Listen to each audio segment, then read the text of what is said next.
Yeah, interesting day, I guess. Probably disadvantage for Australia at the moment.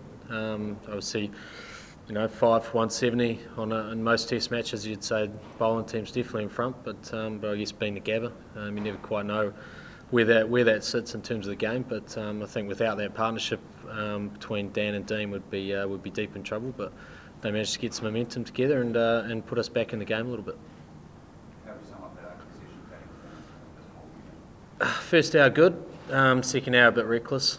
I guess guys wanting to try and exert some dominance on the opposition in the game, and we probably just got a touch over aggressive, and we probably paid for it. So it was an interesting first 2 hours, and I guess that's what we anticipated leading into the game as well, that sessions could swing pretty quickly.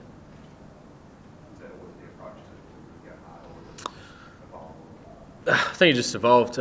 Each individual we took long and hard leading into the game about if you're an aggressive player to be true to that, and if you're slightly, I guess, more circumspect in your approach, then just make sure you're true to that as well. And I think today, probably wasn't necessarily, the balls that got guys out weren't necessarily the best balls that were bowled, but it may have been a build-up of pressure as well. And sometimes on a pitch that offers some assistance, not always the best balls that get the wicket. So.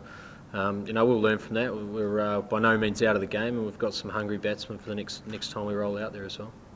Brendon, when you saw James Patterson at the top of his mark taking a new ball rather than say Peter Siddle, did you think, well, I might get a couple here and have a go?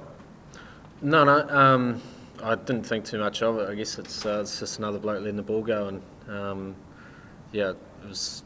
I wasn't anticipating too much different, I guess. Brendon, the reality.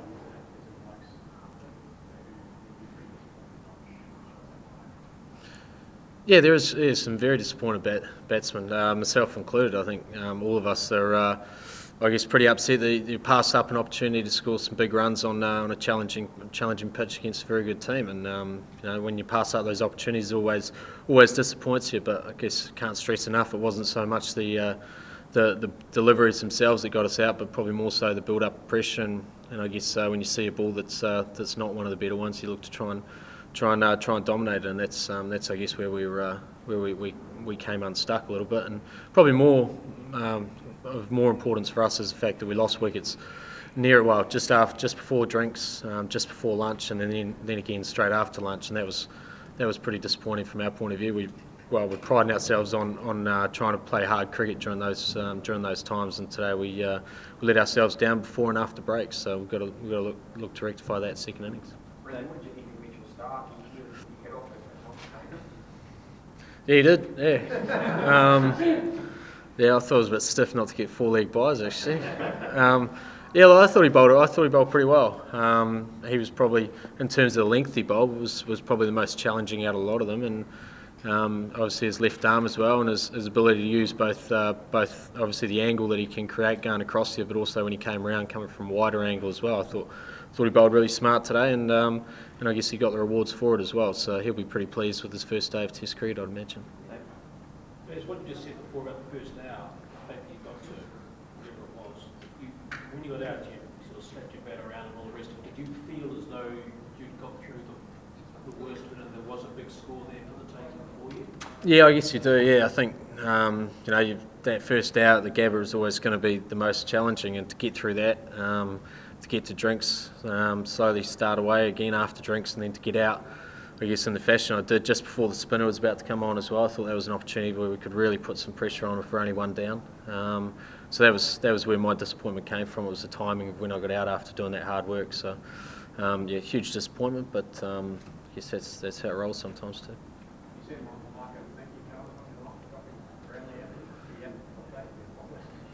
Yep, we would be. I guess that's just the nature of the game as well, isn't it? I think some guys get luck and some guys don't get quite go their way. But I'm sure if Dean goes on to get a big score, he'll be pretty thankful for that missed opportunity as well. Brendon, I know a number of the shots played by the guys to get out today were by guys who've got quite a bit of experience in the game. But would it be helpful to play a bit more Test cricket, a bit more regular Test cricket to develop, to work through those periods and get through that pressure? Yeah, look, we always want to play more Test cricket, but our dismissals today weren't because of our lack of Test cricket. It was just that we didn't execute the options we took, and pressure sometimes does that. And I think the spectacle of playing Australia can sometimes bring that out in you as well. And the guys were trying to execute in those areas, and they didn't manage to do it, and hence their disappointment. But I guess bring it back to where we are in the game at the moment. We're slightly behind the 8 ball, but we're going okay. So I guess one day down, 9 more to go in the series, and tomorrow's a big day for us to be able to step up and overcome those the setbacks we've had today, and put ourselves in a strong position this time tomorrow night. We'll go to Mark, then finish with David. Mark, was there a lot of discussion about what to do if you want to toss? Not from my point of view. I was pretty keen to bat. I think all of us wanted to take the aggressive option of bat first, try and get ourselves a score in around that 300, which is incredibly competitive at the Gabba. If it quickens up on day 2 and it doesn't move quite as much, then we believe we've got the bowlers that can exploit the links, which will offer us some chances. So, I don't think, we're certainly not looking back and saying, geez, we'll should have bowled first. We still think we're not far away from putting up a competitive total. And if we can eke out a good 2 hours tomorrow morning, then we put ourselves in a position where we're relatively comfortable where we're at, and we've got something to bowl at, and hopefully we can expose some inexperience in the Australian top order as well, and try and utilise the scoreball pressure we might create by batting first today.